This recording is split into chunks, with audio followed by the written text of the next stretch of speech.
On va lire dans le prologue de Jean, c'est-à-dire les premiers versets de l'Évangile selon Jean.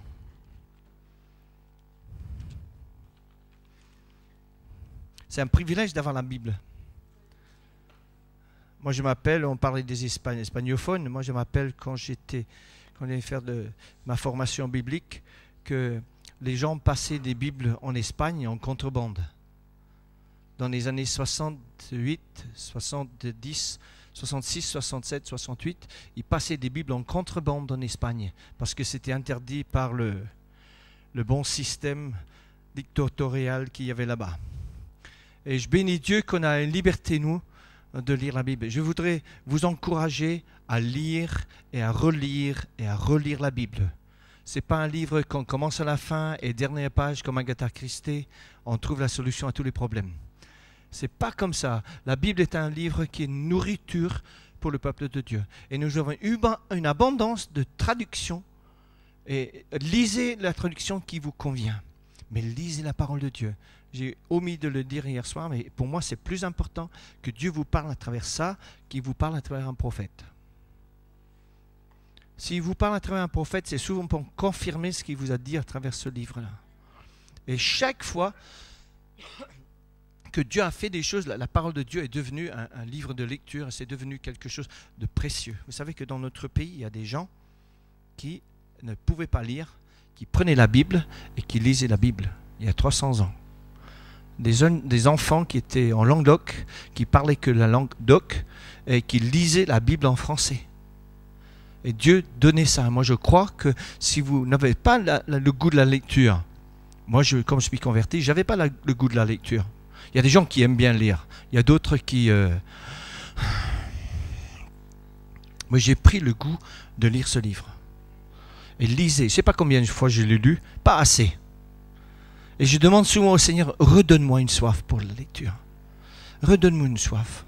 Parce que c'est à travers ça qu'on va dépister les fausses doctrines et les fausses prophéties. Parce que quand on connaît du vrai, les faux, on les connaît tout de suite. Hein? Quand vous avez un vrai parfum et quelqu'un vous présente le faux, vous le reconnaissez tout de suite. Pas parce que vous avez étudié les faux, mais parce que vous connaissez le vrai. Et c'est exactement comme ça. Dans Jean chapitre 1. Au commencement était la parole. La parole était auprès de Dieu, la parole était Dieu. Elle était au commencement auprès de Dieu. Tout est venu à l'existence par elle.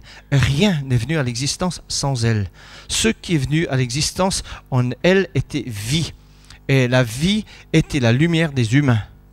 La lumière brille dans les ténèbres et les ténèbres n'ont pu la saisir. Survint un homme envoyé de Dieu du nom de Jean. Il vint comme témoin pour rendre témoignage à la lumière afin que tous croient par lui. Ce n'est pas lui qui était la lumière. Il venait rendre témoignage à la lumière. La parole était la vraie lumière, celle qui éclaire tout humain. Elle venait dans le monde. Elle était dans le monde. Et le monde est venu à l'existence par elle. Mais le monde ne l'a jamais connue. Elle est venue chez elle et les siens ne l'ont pas accueillie. Mais tous ceux qui l'ont reçue, à tous ceux qui l'ont reçue, elle a donné le pouvoir de devenir enfants de Dieu. À ceux qui mettent leur foi en son nom. Ceux-là sont nés, non du sang, ni de la volonté de la chair, ni de la volonté de l'homme, mais de Dieu. La parole est devenue chair. Elle a fait sa demeure parmi nous. Et nous avons vu sa gloire, une gloire du Fils unique issu du Père. Elle était pleine de grâce et de vérité. C'est très intéressant de voir comment les gens voient Jésus. Et je crois que c'est important de comprendre que nous allons avoir une compréhension de Jésus qui évolue. Beaucoup de nous, on vient à Jésus comme sauveur. Et on sait qu'on a besoin de lui. Et on s'approche de lui et puis on découvre en lui quelqu'un qui est un ami fidèle et tendre.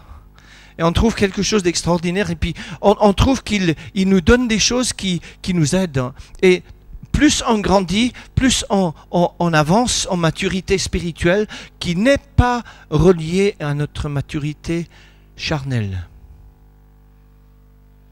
On peut être un enfant qui joue la batterie, qui a quel âge? 12 ans, merci. Et on peut avoir une intimité avec Dieu, une maturité spirituelle qui n'a rien avec le fait qu'il n'est pas encore passé par la puberté.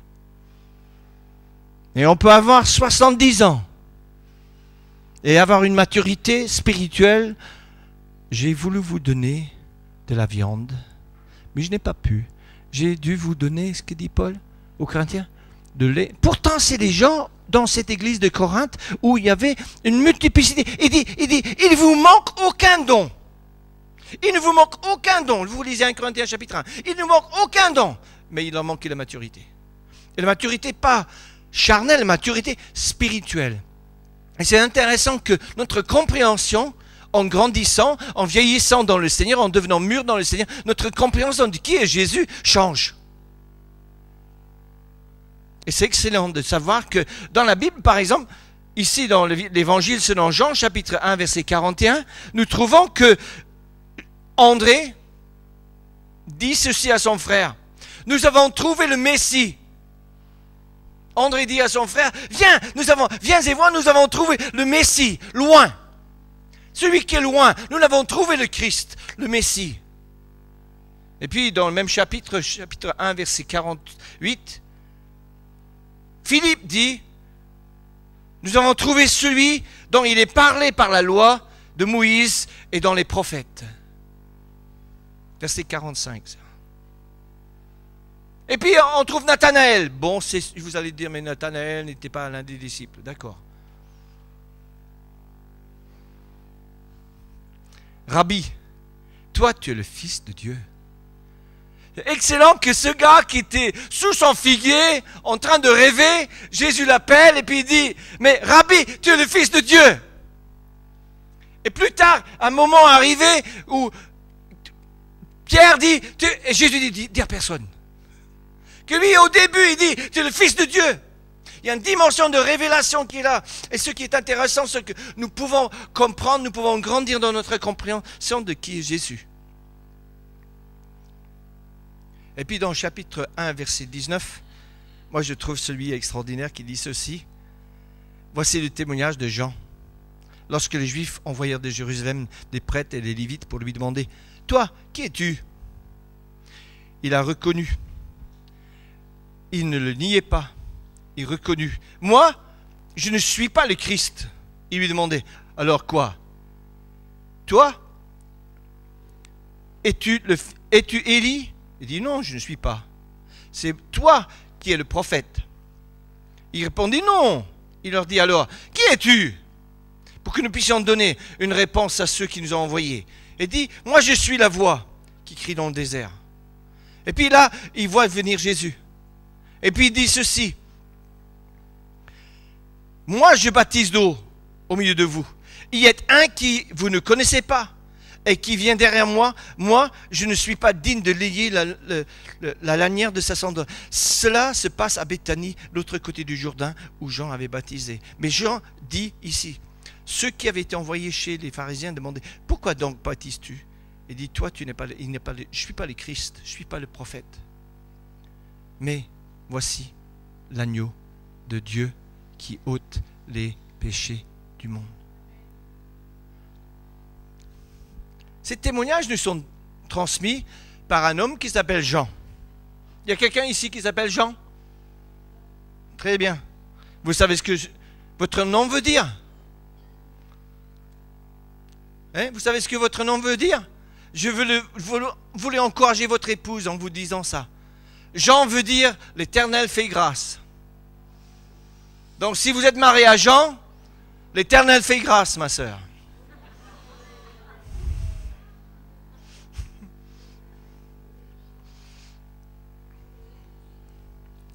Mais je voudrais parler de lui ce matin. Parce que pour moi, c'est un homme extraordinaire.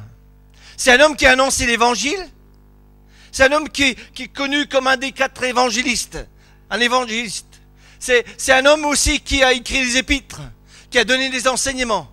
Et c'est aussi un homme qui a eu une dimension prophétique, qui a apporté la révélation, qui est l'Apocalypse. Et cet homme-là il a vécu des choses dans sa vie. Et je suis sûr que vous vivez des choses dans votre vie. Vous avez vécu des choses dans votre vie. Et ce qui est important, c'est que Dieu veut utiliser ces choses pour former en vous une carrière. Une vraie carrière qui va produire des choses qui sont fiables. Dieu ne veut pas faire à travers toi des briques. Dieu veut faire à partir de toi des pierres précieuses pour sa gloire. Dans les évangiles, les passages dans l'évangile de Jean, on ne trouve pas son nom. J'ai cherché dans son évangile, on ne trouve pas son nom. C'est-à-dire, il ne parle pas de lui-même. Il ne veut pas se mettre en avant. Oui, dans la Bible, c'est écrit l'évangile selon Jean. Mais quand vous lisez qui a écrit ce livre, il ne dit pas ça. On va le voir. Premièrement, ce n'est pas le fils aîné. C'est un garçon qui est né dans une famille qui était assez riche. Zébédée. Pas celui qui fait boing, boing, boing, boing, mais Zébédée. Vous ne connaissez pas Zébédée, non? Non, vous ne connaissez pas. Zébulon. C'est pas celui-là. Zébédée, il est le fils cadet de son frère. C'est Jacques et Jean. C'est toujours deuxième. Vous savez, dans les familles, il y a toujours deuxième. Comment ça se fait que j'ai jamais de vêtements neufs? C'est toujours les trucs de mon frère que j'ai. Le deuxième, et Jean était le deuxième. Il y avait le cadet, il y avait l'aîné, puis le cadet. Et Jean avait toujours des choses deuxième main. Il dit, mais comment ça se fait? Mon frère, ma soeur, quelquefois tu as eu des choses comme ça, et ça te donne l'impression que tu n'as pas de valeur aux yeux de Dieu. C'est faux. Même si sur le plan humain, tu as été toujours le deuxième roue de la charrette, pour Dieu, tu es aimé de Dieu. Mais fixe ça dans ton cœur, clairement, que tu es aimé de Dieu. Dieu n'a pas de seconde. Nous sommes tous des secondes. Le seul premier, c'est Jésus. Mais nous sommes tous sur le même pied d'égalité. Dieu n'a pas de préféré au milieu de nous ce matin. On va avoir des récompenses différentes. Parce que celui qui obéit, il a plus de récompenses que celui qui désobéit. Moi, j'espère que quand j'arrive au ciel, quand même, j'aurai un peu de bagage, quand même. Pas en arrivant, mais que le Seigneur va donner. Parce que le Seigneur va nous donner selon notre obéissance. Et selon les capacités qu'il nous a données. Qu'est-ce que tu as fait de ce que Dieu t'a donné? Ah, je l'ai enterré. Je l'ai gardé parce que je savais qu'un jour, j'aurais des comptes à rendre. Et Dieu libère ces choses. Et Jean était le deuxième. Son grand frère Jacques était là. Il a la même race. On voit de quelle région il est, Jean. Il était de la même région que Jésus. Il est témoin oculaire de ce que Jésus a accompli. Nous voyons ça dans Jean 21, verset 24. Jean 21, 24. C'était ce disciple qui témoigne de ces choses et qui les a écrites. Et nous savons que son témoignage est vrai. Il a vécu, et si vous lisez dans les épîtres de Jean, ce que nous avons vu, ce que nous avons entendu, ce que nous avons touché de nos mains, il était près de Jésus, il était témoin des choses vécues. Jean a vécu des choses avec le Seigneur, et Dieu veut que tu vis des choses directement avec le Seigneur, pas deuxième main. C'est bon d'entendre les témoignages, c'est extraordinaire d'entendre des témoignages, mais Dieu veut te donner toi un témoignage. On a l'impression dans le milieu chrétien, plus le témoignage est pourri, plus on est allé très loin dans le péché, mieux c'est comme témoignage. C'est faux! Plus le témoignage est de sainteté, de fidélité, de grâce, c'est meilleur. Moi je m'appelle en Écosse, comme je suis d'origine écossaise, j'ai mis mon drapeau ce matin, je ne sais pas si vous l'avez remarqué. Quand j'étais en Écosse, il y a un jeune qui est venu me donner son témoignage. Il avait un témoignage extraordinaire. Il a dit, ah oui, j'étais abandonné de mes parents, et puis j'étais élevé par la DAS, et puis on m'a mis en pension, et puis j'ai commencé à fumer, et puis après j'ai commencé à boire de l'alcool, et puis après j'ai commencé à me droguer, et puis j'allais dans les boîtes de nuit, et pendant un quart d'heure, il parlait de tout ce qu'il avait vécu dans les boîtes de nuit, etc. Et un jour, j'ai rencontré Jésus, et ma vie a changé. Et maintenant, j'attends son retour. Fini le témoignage. Mais j'ai dit, j'avais pas besoin de ce témoignage, je peux lire ça dans tous les journaux. Ce que je veux savoir, c'est qu'est-ce qu'il vit maintenant. Pas ce qu'il a vécu. Ça m'intéresse pas ce qu'il était. Parce que maintenant, il est une nouvelle créature. Les choses anciennes sont composées. Non. Simple, oui, passé simple, oui. Non, mais Dieu nous donne à avoir des choses, ce que tu vis maintenant avec Dieu. Ce que je vis aujourd'hui, c'est pas ce que je vais vivre la semaine prochaine. Ah, la semaine prochaine, retour au boulot. Oh non, non, hein, qu'on va faire? Oh non, non, on y par la foi, nous marcherons. Non, ce que tu vis aujourd'hui avec Dieu est important. Quel est ton témoignage aujourd'hui? Pas quel est ton témoignage d'autrefois? Autrefois, j'étais ce... Non, Paul a dit ces choses autrefois. Pierre qui l'a dit autrefois, mais maintenant, vous êtes un race élue, un saint sacerdoce, un peuple choisi, aimé de Dieu. Tu étais rejeté, tu es aimé maintenant. Tu as été abandonné, tu es accueilli maintenant. Tu étais tout seul, tu es dans une famille nombreuse maintenant. Alléluia. Ça, c'est des choses de témoignage, de vécu avec Jésus, de vivre avec Jésus. Pas de dire, je vais à l'église. Tu es l'église. Tu es l'église. Tu es enfant de Dieu. Tu n'as pas besoin d'aller à un lieu saint pour trouver la présence de Dieu. Dieu est en toi et fait de toi un lieu saint. Tu deviens le temple du Saint-Esprit. Qu'est-ce que vous allez lui donner? Un F2?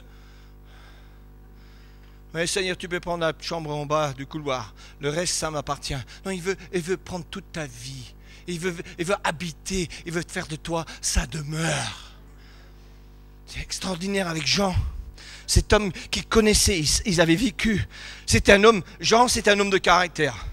Les gens, lorsqu'on parle du caractère, pourquoi c'est toujours mauvais? Il a un sale caractère. J'ai jamais entendu quelqu'un qui a dit « Oh, quel merveilleux caractère il a !» Mais dans Marc chapitre 3, Marc 3, 17. Voici comment Jésus le perçoit, lui. « Salut Jean !» Oui. 3, 17.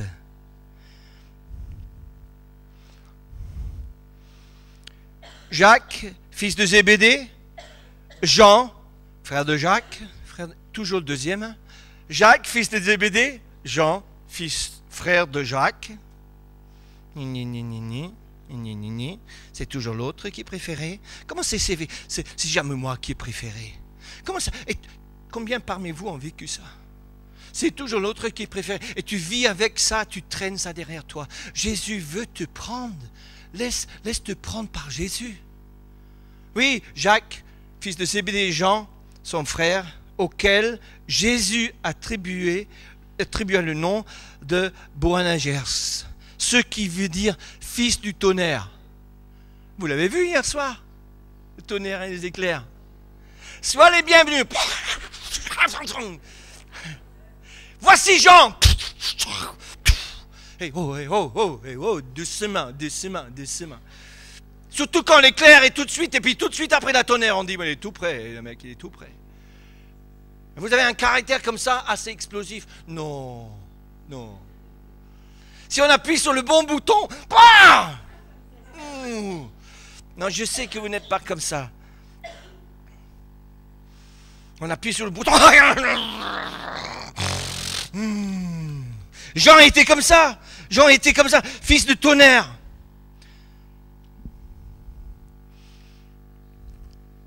Vous allez dire, mais non, mais cet homme, il est extraordinaire. Cet homme, il est extraordinaire. Luc chapitre 9. Je veux simplement dire quelques versets de ce que dit la Bible sur lui.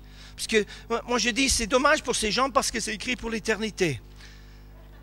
Mais au moins pour nous, c'est pas écrit pour l'éternité. Hein? Alléluia. Luc chapitre 9, versets 49 à 50.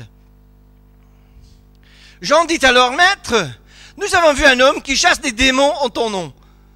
Et nous avons cherché à l'en empêcher, parce qu'il ne suit pas avec nous.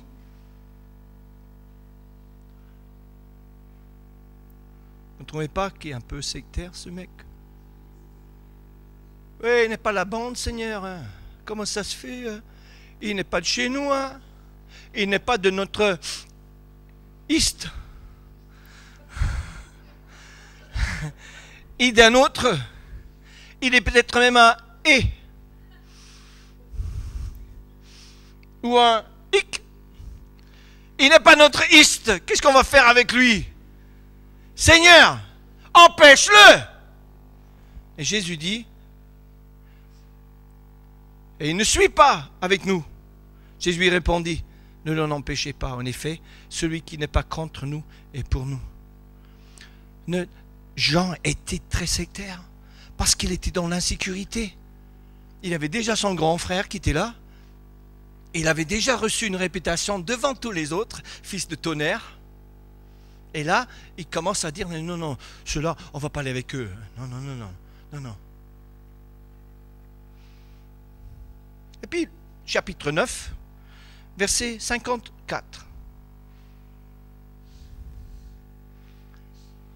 Verset 53. Mais il ne l'accueillit pas, Jésus, parce qu'il se dirigeait vers Jérusalem. Quand ils le virent cela, les disciples, Jacques et Jean, dirent, « Seigneur, veux-tu que nous disions au feu de descendre du ciel pour les détruire ?» Alléluia. Ah, il y a des mecs là-bas qui ne veulent pas de nous. Hein. Hey, les fils de tonnerre, Jésus avait raison. Hein. Ils avaient des éclairs, mais ils n'étaient pas très éclairés. Hein. Est-ce que tu veux qu'ils ne se doutaient pas de leur pouvoir, de leur autorité, de leur capacité? Veux-tu, au moins il a soumis au Seigneur avant. Parce que le danger, c'est que souvent on fait des trucs et après on dit, Seigneur, je pensais que c'était ta volonté. Hein. Donc vous voyez, ce grand homme, cet homme avec tout son caractère extraordinaire, vous voulez l'avoir dans votre église, les pasteurs, hein? Fils de tonnerre, problème de rejet parce que son frère est né et là, il se prend pour la réincarnation du Saint-Esprit, lui. Il croit qu'il a toute autorité, il peut tout faire. Quel cadeau, hein? Je suis sûr que vous n'êtes pas allé aussi loin que lui.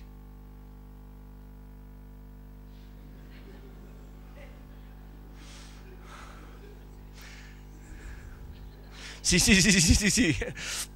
Marc chapitre 10. Cette partie-ci, j'aime bien. Cette partie dans Marc 10, j'aime bien, très bien. C'est extraordinaire ce qu'il fait ici. Marc 10, verset 35. Les deux fils de Zébédée, Jacques et Jean, vinrent lui dire, Maître, nous voudrions que tu fasses pour nous ce que nous te demanderons.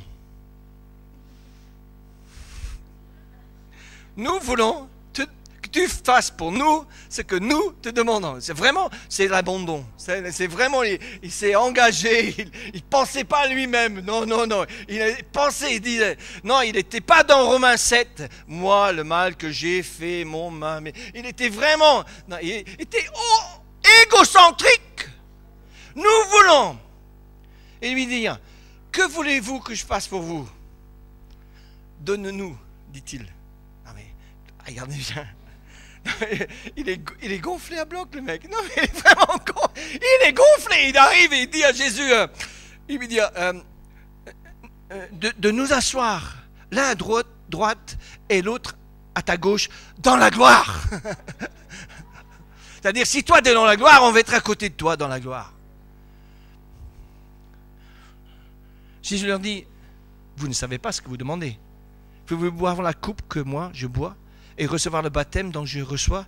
Il lui dit, nous le pouvons.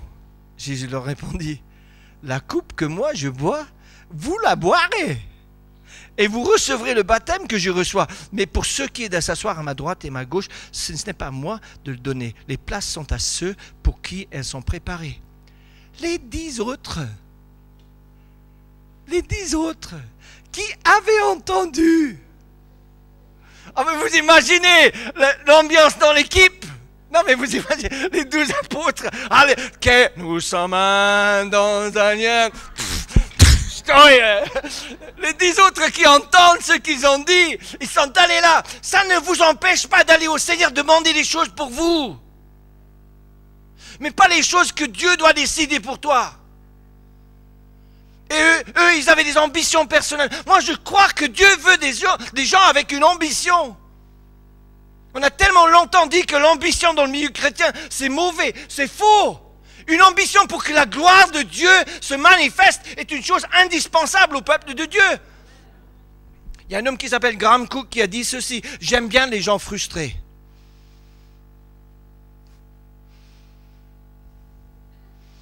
J'aime bien les gens frustrés parce qu'ils n'arrivent pas à avoir ce qu'ils veulent. Que les gens satisfaits n'ont plus besoin de chercher autre chose. Que tes frustrations te poussent à aller plus loin. Tu es satisfait? Oh, j'ai tout ce qu'il me faut. Hein. Baptême d'eau, baptême de l'esprit, les dons de l'esprit, j'ai besoin de rien. Moi, je suis frustré parce que je veux aller plus loin. Je veux voir le peuple de Dieu aller plus loin. Je veux voir le peuple de Dieu prendre le terrain qui est pour lui, que Jésus a procuré à la croix. C'est ça qu'on veut voir. Et là, Jean et Jacques avaient des ambitions, mais personnelles. Attention, quand tu exerces le ministère, quand tu exerces un service, si c'est pour des ambitions personnelles, c'est faux, c'est tout faux. Si c'est pour des ambitions pour le peuple de Dieu, c'est formidable. Et Jean et Jacques étaient comme ça. Et ils n'ont pas terminé là. Hein. Marc chapitre 13, verset 3. On pourrait dire, mais déjà ça le disqualifiait pour être disciple. Marc 13, verset 3. Comme ils étaient assis sur le mont des Oliviers, face au temple, Pierre, Jacques, Jean et André se mirent à interroger en privé, en disant: quand cela arrivera-t-il? Quel sera le signe annonçant la fin des choses?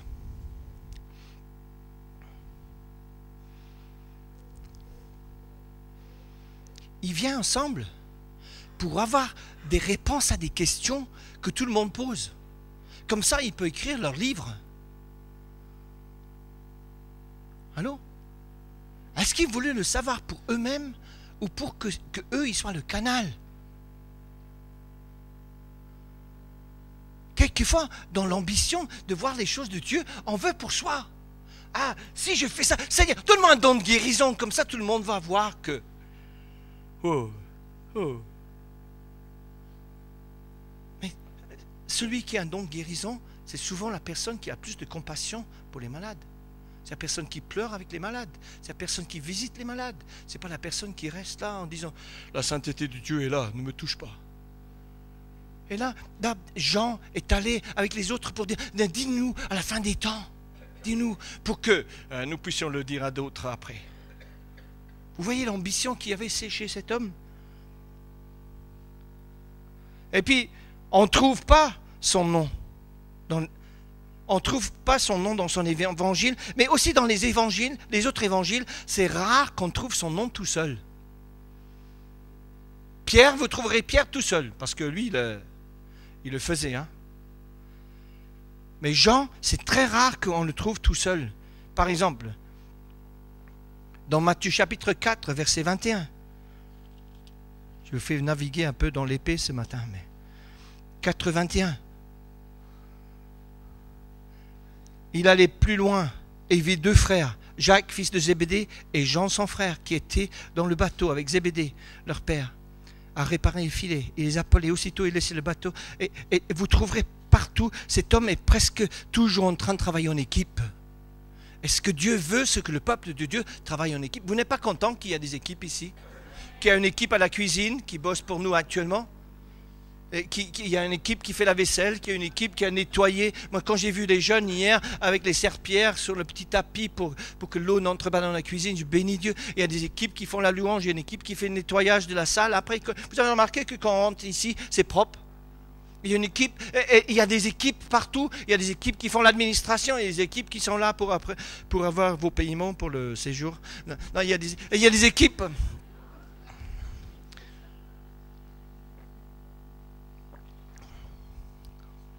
Et cet homme avait l'habitude de travailler en équipe. Et comme j'ai dit hier soir, le danger c'est qu'on a l'impression que le prophétique travaille tout seul. C'est faux. Le prophétique travaille toujours en accord avec d'autres ministères. Je ne veux pas dire que l'apôtre doit toujours être là quand le prophète est là. Il y a des prophètes, Agabus est arrivé, il n'y avait pas, l'apôtre était celui à qui il adressait la parole. Il peut avoir mais les ministères travaillent en équipe, ensemble. Il y a un contrôle, ils se contrôlent entre eux. Et ça, c'est important. Dans la vie de Jean, il était là. Dans Luc chapitre 10, 5, verset 10, vous lirez qu'il était l'associé de Simon. Simon-Pierre, que Jacques et Jean étaient l'associé de Simon-Pierre. C'est Luc 5, verset 10. Il a entendu dire, ce sont des hommes que tu prendras vivants. Il a entendu le désir de Jésus pour sa vie. Est-ce que tu sais ce que Jésus veut pour toi? Quel est ton avenir? Jésus a un avenir pour toi. Tu dis, mais je ne sais pas ce que c'est. Mais demande-lui. Parle avec lui. Aie l'intimité avec Jésus. Il te dira ce qu'il veut pour ta vie. Dieu ne veut pas simplement que tu restes sur le placard en attendant son retour. Oui, je me suis conservé pur. Oui, mais non, mais Dieu veut t'utiliser. Si Dieu te laisse sur la terre, c'est parce qu'il veut t'utiliser. Parce que si tel était le cas, il te cueillerait. Il te prendrait avec lui. Pourquoi Dieu enlève des hommes comme nous avons vécu ici l'année dernière? Pourquoi Dieu? Parce que Dieu a dit, celui-là, je veux chez moi. Il a dit, il est tellement mûr que tant pis pour les autres, moi je le veux pour moi, disait Dieu. Il a pris chez lui. Comme Enoch. Vous imaginez Madame Enoch? Il est où mon mari? Il est où mon mari? Monsieur Enoch, il marchait avec Dieu, il ne fait plus. Madame Enoch qui dit, et ton père est en retard aujourd'hui. Il a fait sa petite balade, mais il est en retard. Et Dieu l'a ramené chez lui. La mort n'est pas une chose dramatique. Si c'est dur à vivre pour ceux qui restent, mais pour celui qui va vers le Seigneur, c'est la gloire. Et quel est ton avenir à toi? Et Jésus avait un avenir pour Jean, malgré ses blessures, malgré la caractère qu'il avait. Il se trouve déjà dans Marc chapitre 1, verset 29, qu'il allait avec son frère à la synagogue. Et puis, il arrive un moment dans Matthieu chapitre 10, verset 2, qu'il y a Pierre, Jacques et Jean. Vous vous rappelez ce trio-là? Pierre, Jacques et Jean. Il n'était plus le deuxième, il est devenu troisième. Alléluia! Non, nous avançons par la foi, nous avançons par la... Il est rétrogradé le mec, rétrogradé, il était derrière. Pas simplement Virenque, mais l'autre, il était derrière lui. Et quelquefois, Dieu nous met d'autres qui vont aller plus loin que nous.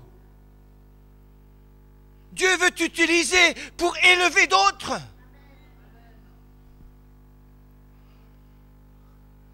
Et là, il se trouve rétrogradé. Pierre, Jacques et Jean. Mais c'était déjà Jacques et Jean et maintenant c'est Pierre, Jacques et Jean.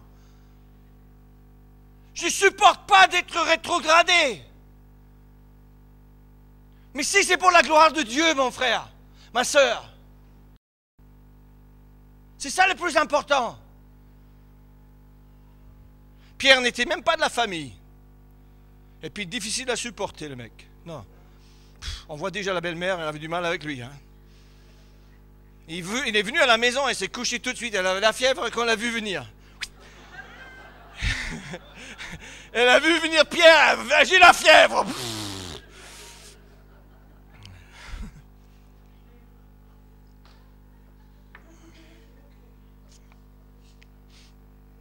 Mais il est appelé de Jésus.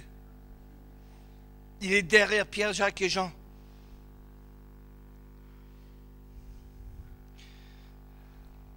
Il se trouve souvent dans une équipe qu'il n'a pas choisi lui-même.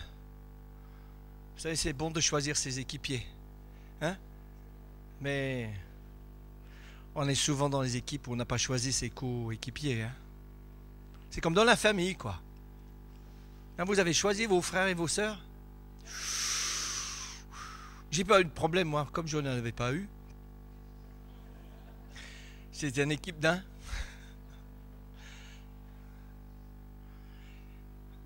Non, je ne vais pas vous poser cette question. Non? Vous les aurez choisis? Non, non. Vous ne l'avez pas choisi. Et là, il est possible d'être le premier.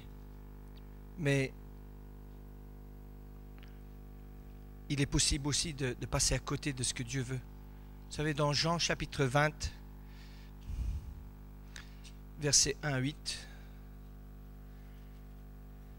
le premier jour de la semaine, Marie-Madeleine vint au tombeau dès le matin, alors qu'il fait encore sombre. Elle voit la pierre qui était enlevée du tombeau. Elle courut trouver Simon-Pierre et l'autre disciple, l'ami de Jésus. Il leur dit, « On a enlevé le Seigneur du tombeau et nous ne savons pas où on l'a mis. » Pierre et l'autre disciple, Jean, qui n'est pas dans le texte, sortit donc pour venir au tombeau. Ils coururent tous deux ensemble, mais l'autre disciple courut plus vite que Pierre. Il arriva le premier au tombeau. Il se baissa voir les bandelettes qui gisent là. Pourtant, il n'entrera pas. Simon-Pierre, qui le suivait, arrive. Il entre dans le tombeau. Là, c'est Pierre. Hein. Il arrive, il entre. Jean, il arrive, il était le premier et il n'a pas osé.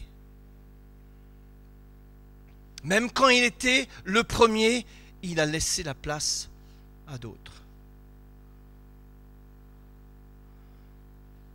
Allô? Celui qui va être le plus grand parmi vous, qui soit le serviteur de tous. Il est arrivé bien avant lui.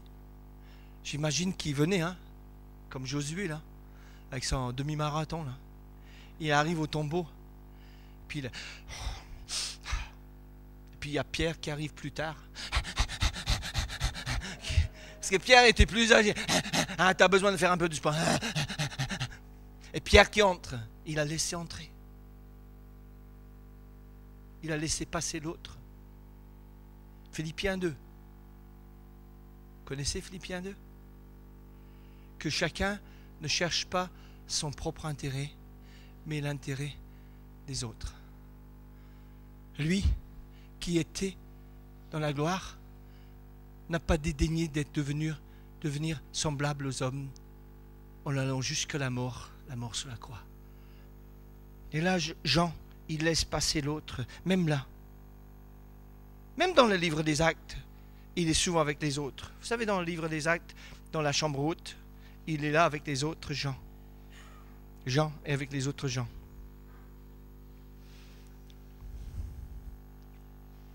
Actes chapitre 1, verset 13.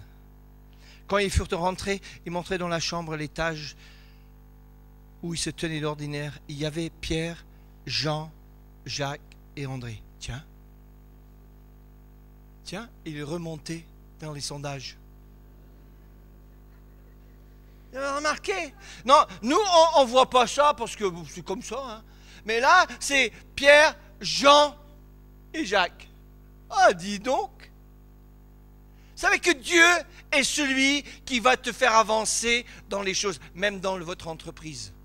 Ne pensez pas que Dieu veut que tu sois simplement un être spirituel dans l'église, mais dans ton travail, Dieu va t'ouvrir des portes. Ah, mais je ne suis pas équipé. Non, c'est faux ça. Dieu ouvre des portes pour les chrétiens parce que Dieu veut les placer. Dieu a des bras plus longs que tous les autres.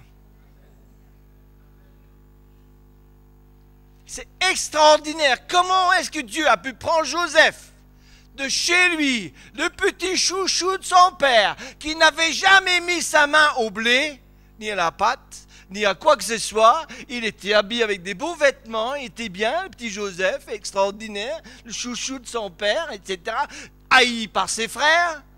Et Dieu l'amène, il le fait le ministre de l'agriculture en Égypte. Et il était habillé d'une telle manière que quand ses frères l'ont vu, ils ne l'ont même pas reconnu. Il avait des beaux vêtements quand il était avec son père, mais quand il était chez le pharaon, il avait de plus beau.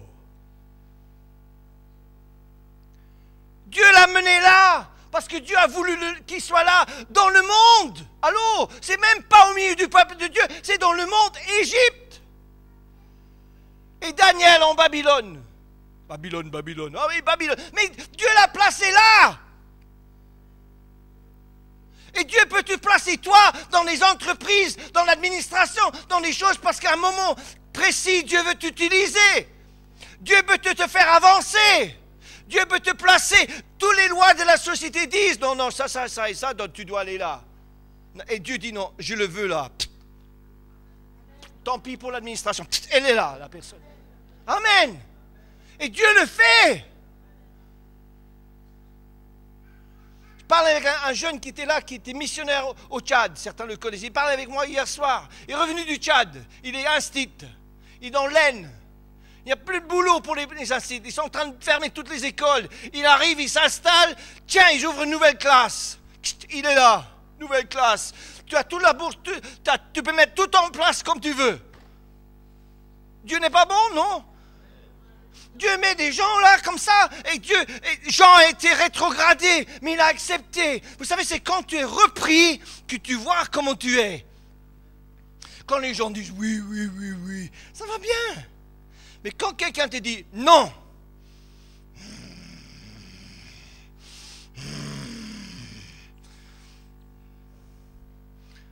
certains ici savent que j'avais un chien pendant 16 ans et demi, fidèle. Là, c'est une prophétie qui n'a pas marché. Ça s'appelait fidèle. Et quand je lui disais non, il avait une queue comme ça. Mais il arrivait à le passer entre ses pattes.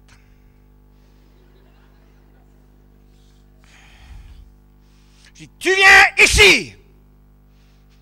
Et c'était comme à la télévision, quand vous voyez les gardiens de foot, ils faisaient ça au ralenti. Ils venaient.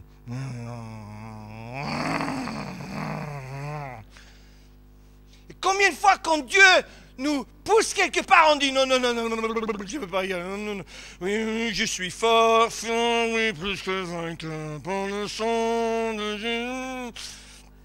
Et Dieu veut que tu y ailles. Non mais c'est dangereux, mais ta vie est entre les mains de Dieu.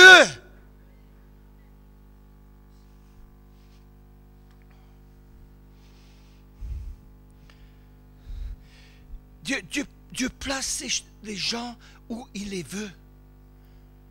Moi, j'ai vu trop de gens qui sont entrés dans un ministère dans l'église et qui ont été perdus pour le témoignage dans le monde. Attention, je ne parle pas contre les ministères que Dieu veut dans l'église. Il y a des gens qui sont appelés au ministère dans l'église. Mais nous sommes tous appelés au ministère. Allô? Parce que nous sommes tous dans le corps du Christ. On a tous un rôle à jouer. Le problème, c'est que quand nous dépassons les limites du rôle que Dieu nous a donné. Et Jean était là, il était dans la chambre haute avec les autres, il prie avec eux. Et il était, maintenant, Pierre, Jean. Et même dans chapitre 3, Pierre et Jean montaient au temple à l'heure de la prière, le 9e heure, c'est-à-dire 6 heures, 3 heures. 3 heures. Oui. Ils arrivent là. Il est avec Pierre. Jean est là. Hey, oh, oh, oh. Oh, oh, oh, oh. Hey, les mecs, on est fauchés. On n'a ni argent ni or. Pierre n'a pas dit, ce que j'ai, je te donne. Pierre a dit, ce que nous avons, nous te donnons. Ce que nous avons, nous te donnons. Au nom de Jésus, parce qu'il savait que Jean était là en train de prier, que Jean était déjà dans l'intercession avec lui. Il montait à la prière, c'est pas à dire, tiens, on arrive là-bas, on va prier. On arrive, bon, oui, c'est bien, on va prier. C'est pas quand ils franchissent la porte de la synagogue qu'ils commencent à prier. Ils vivaient dans la prière. Et Dieu veut que nous vivions cette dimension. Et Jean arrive là avec Pierre. Et il voit les choses. Et là, dans chapitre 4, verset 13. Parce que comme il a été avec Pierre, 4, verset 13. Voyant l'assurance de Pierre et Jean, ils étaient étonnés, car ils se rendaient compte qu'ils étaient des gens du peuple sans instruction.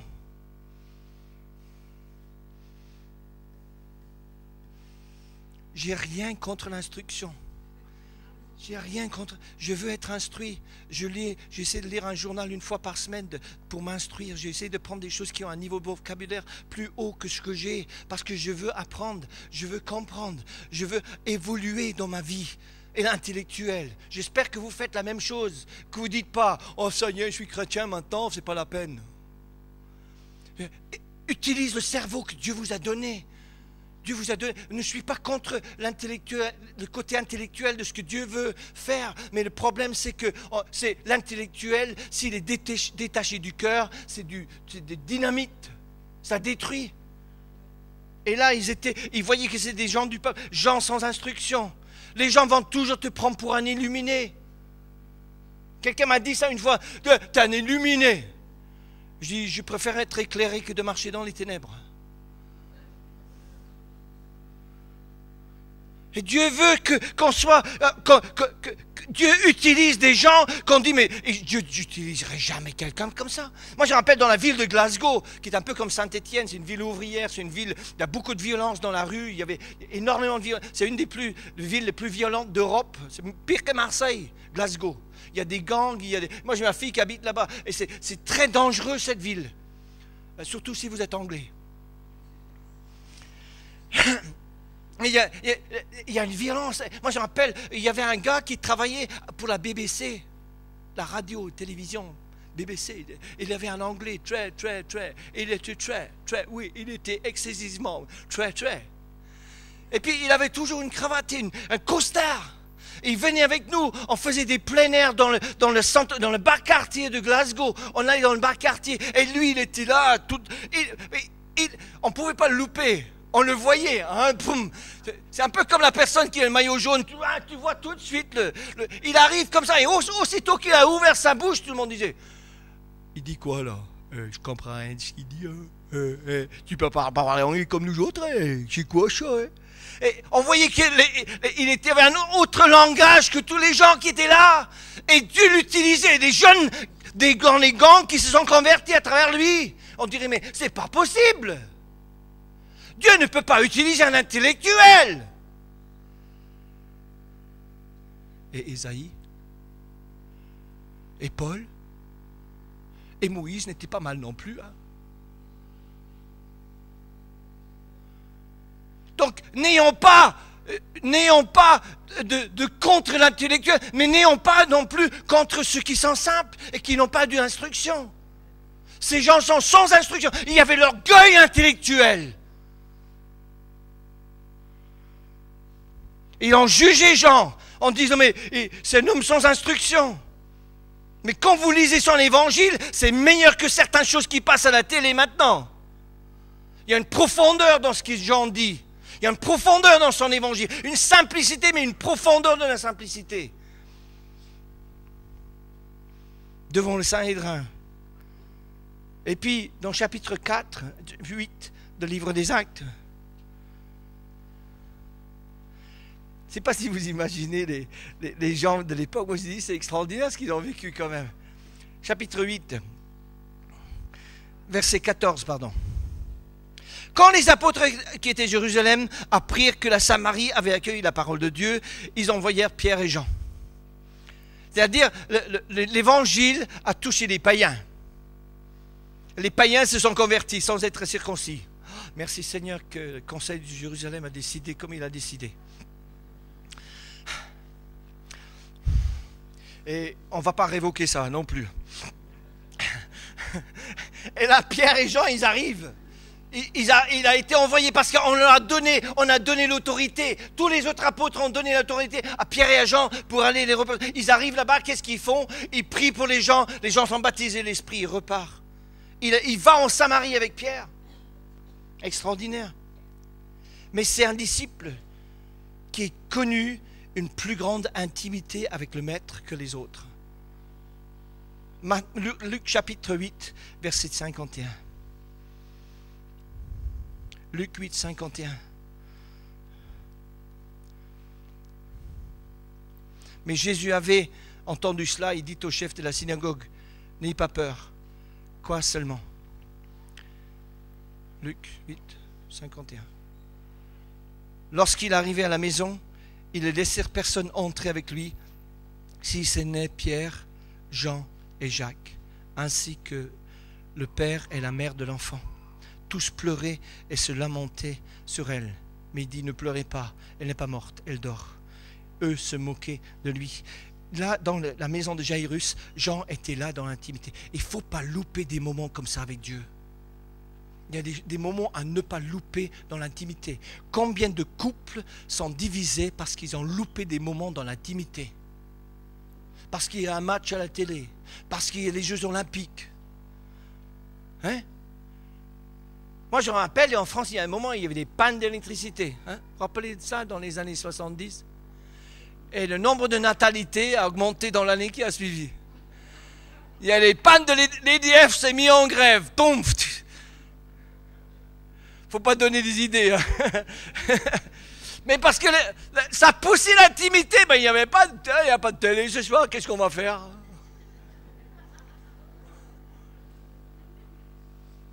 Ah non, tu sais, je suis malade, donc j'ai rien à faire, ma Bible. Mais l'intimité avec Jésus, c'est une décision. De décider d'avoir l'intimité. Et Jean avait décidé, il était tellement près de Jésus. Moi, je trouve c'est extraordinaire ce qu'il avait, lui, comme ouverture envers Jésus. Jean n'avait pas une plus grande capacité que les autres, il avait une plus grande ouverture. Ce qui est important, ce n'est pas ta capacité, c'est ton ouverture. Vous pouvez avoir une petite, vous avez la carafe là. L'ouverture, vous mettez sous la pluie, il faut un certain temps pour le remplir. Si vous mettez une assiette d'un litre sous la pluie, elle se remplit beaucoup plus vite parce qu'il y a une plus grande ouverture. Et Dieu veut que nous ayons une ouverture envers lui. Mais on est tellement habitués à se protéger parce qu'on ne veut pas être blessé, parce qu'on nous a écrasés, parce qu'on nous a trahis, parce qu'on nous a promis des choses qu'on n'a jamais eues. On a eu les désirs, on a eu le verset dans Proverbe 13.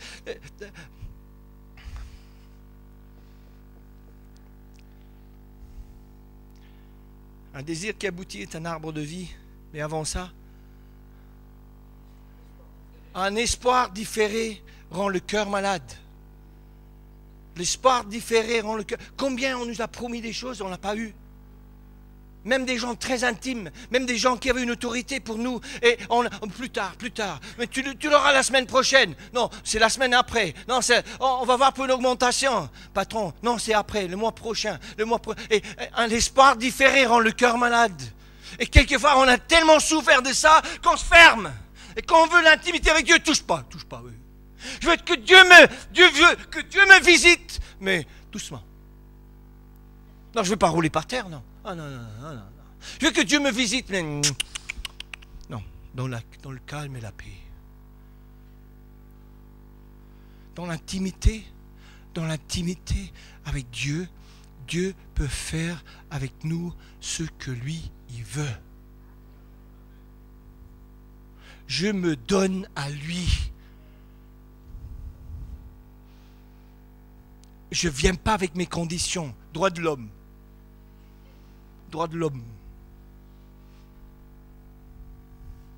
Tous les hommes égaux. Ouais. Je viens devant Dieu, je capitule devant lui. Jean était là, il était dans la maison de Jairus, il avait une intimité. Luc chapitre 9, verset 28 à 36. Sur la montagne de la transfiguration, il y avait Pierre, Jacques et Jean. Et Jean est là encore, il vit cette chose. On a presque l'image de Jean comme Josué dans l'Ancien Testament avec Moïse. Hein? Vous vous rappelez Moïse et Josué? Josué était sur la montagne avec Moïse quand il était sur la montagne. Quand la gloire de Dieu est descendue sur le tabernacle, tous les anciens ont quitté le tabernacle. Le seul qui est resté, c'est Josué qui était dans un petit coin. Et quand Moïse est sorti, il est sorti avec Josué. On a la même impression que Josué est comme Jean et que Jean est comme Josué. Il est en train d'être formé. Vous êtes formé dans l'intimité avec Dieu. Vous êtes déformé par les choses de la vie. Même dans Marc chapitre 14.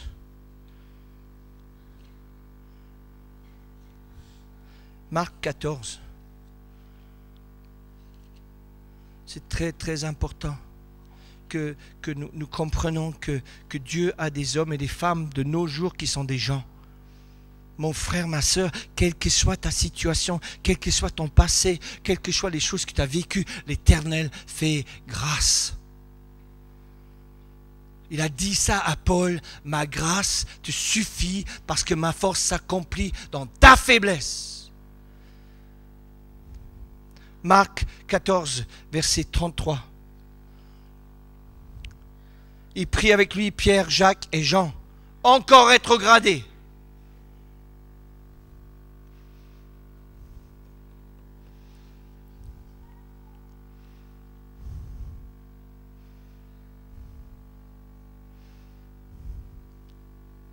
Il commence alors à éprouver l'effroi et l'angoisse. Et il leur dit, je suis triste à mourir, demeurez ici et veillez. Et il a vu le maître triste à mourir. L'intimité, c'est ça, de comprendre le cœur de Dieu. Il y a des moments où Dieu se met en colère. Il y a des moments où Dieu est triste. Il y a des moments où Dieu est heureux. Il y a des moments où Dieu rit. Non? Les gens n'imaginent pas que Dieu rit. Dieu rit. Il est là, il rit sur les nations. Il dit, mais il se prend pour qui ces gens-là?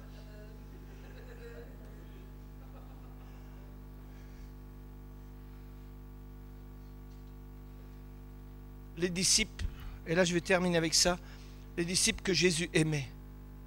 Vous trouverez ça dans Jean chapitre 1 verset 35. Jean baptisé, et puis il y avait 2 disciples qui étaient là.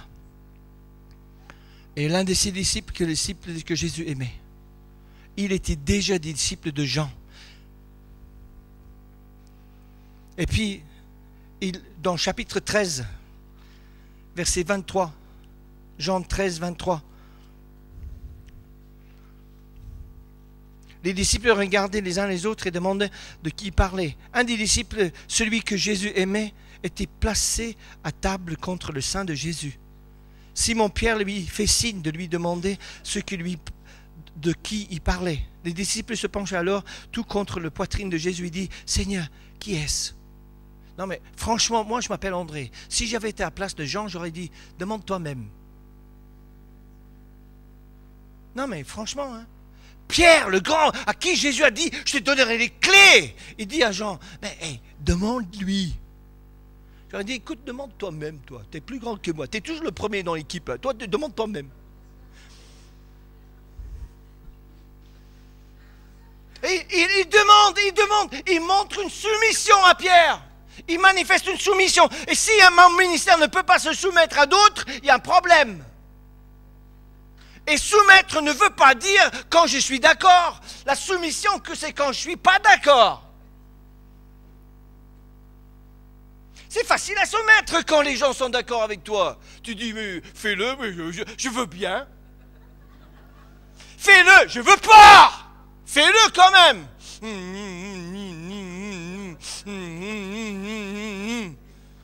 Ça, c'est la soumission.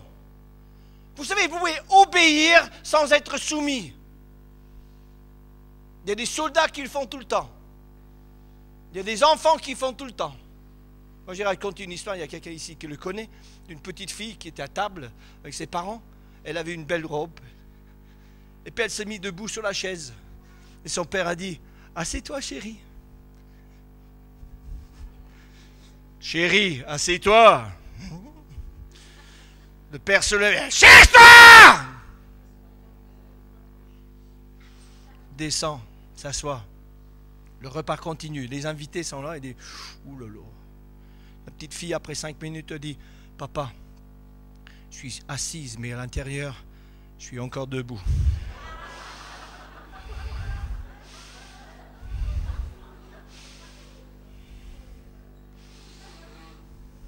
C'est pas la soumission, ça. C'est l'obéissance. Et Dieu ne veut pas simplement l'obéissance comme ça. Il veut une soumission, que je soumets mon esprit à son esprit. Et Jean, il a su faire ça.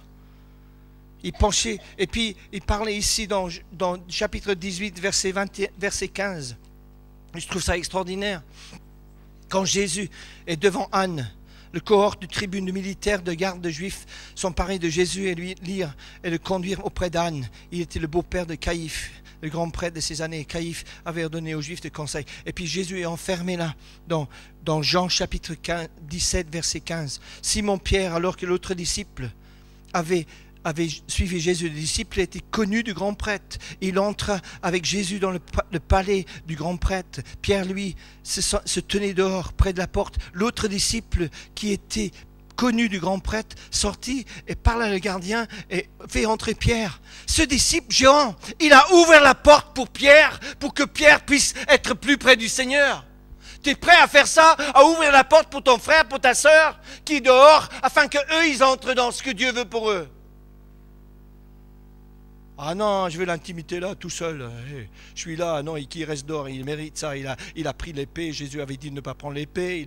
Il est là, et regarde-le. Et maintenant, il veut entrer, lui. Non, qui reste dehors!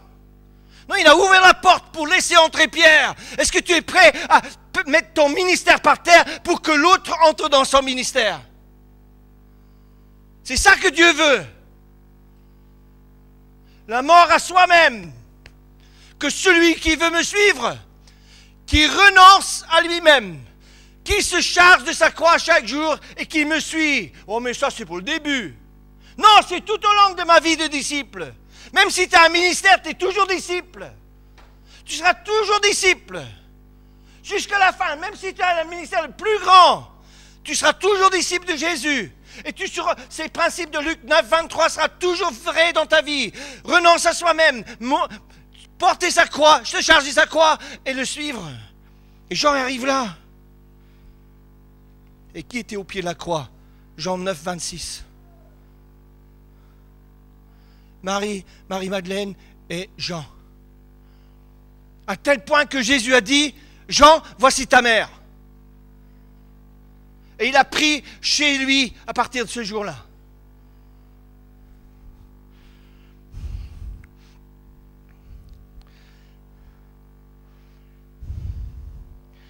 Et puis Jean, là dans 21, verset 20, il voit venir, Pierre voit venir les disciples que Jésus aimait. Vous savez, ce passage où Pierre est en train de parler avec Jésus. Seigneur, Jésus lui dit, m'aimes-tu, Simon, fils de Jonas, m'aimes-tu? Eh oui, oui, tu sais que j'aime, oui. M'aimes-tu? Oui. M'aimes-tu? Ouais, tu n'as pas besoin de demander 3 fois. Hein? Tu sais que je t'aime! Et puis, c'est dit, et voici que le disciple que Jésus aimait. Vous savez, ce qui est important, ce n'est pas l'amour que tu as pour le Seigneur, c'est l'amour qu'il a pour toi. Moi, j'avais toujours traduit dans ma tête, ça, c'est les disciples qui aimaient Jésus. Que la Bible ne dit pas ça. C'est dit les disciples que Jésus aimait. Allô? Est-ce que tu peux... Là, c'est très dur.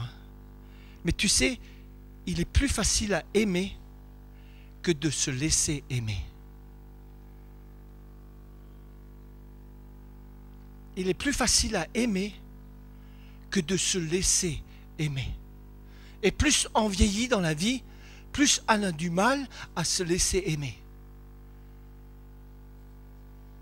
Que quand on est tout petit, on se laisse aimer par tout le monde. Il nous ramasse. T'es comme ça. C'est qui celui-là qui m'a fait les bises? Et tu te laisses aimer. Tu bouges pas. Mais quand tu as 50 ans et puis on te prend dans les mains, tu dis ouais, j'ai une cravate quand même, fais gaffe. Costard, fais gaffe, costard. Hey. On a du mal à se laisser aimer.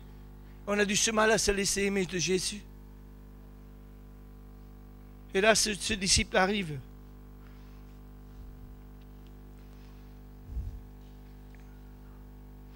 Je voudrais terminer avec Actes chapitre 12. Versets 1 et 2. En ces temps-là, le roi Hérode mit la main sur quelques membres de l'Église pour les maltraiter. Il supprima même par l'épée Jacques, frère de Jean.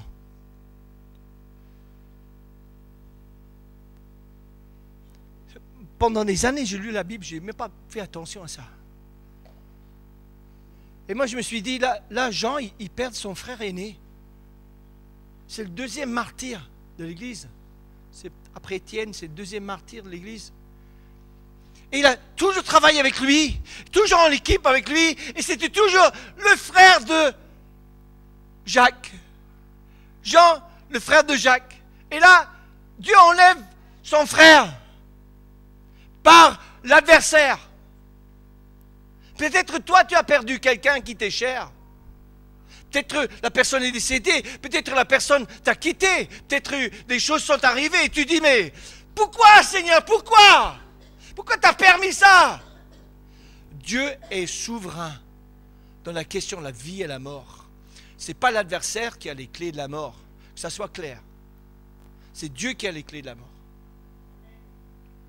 et de la vie. Quelles que soient les choses que toi tu as vécues, Dieu peut t'utiliser pour sa gloire.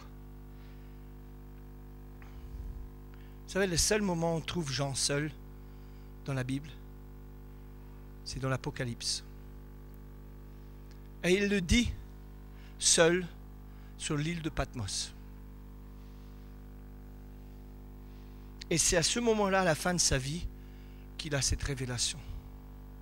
Cet homme qui avait toujours travaillé en équipe, c'est comme si Dieu avait tout enlevé. S'il tarde jusqu'à ce que vienne, a dit Jésus. Mon frère, ma soeur, j'espère qu'à travers ce qu'on a partagé, vous pouvez vous identifier avec Jean. Mais j'aimerais bien qu'il y ait des gens au milieu de nous, hommes ou femmes, qui, malgré leur caractère, malgré le fait qu'ils étaient toujours deuxième ou troisième ou quatrième roue, la charrette, malgré le fait qu'ils n'ont été pas nommés,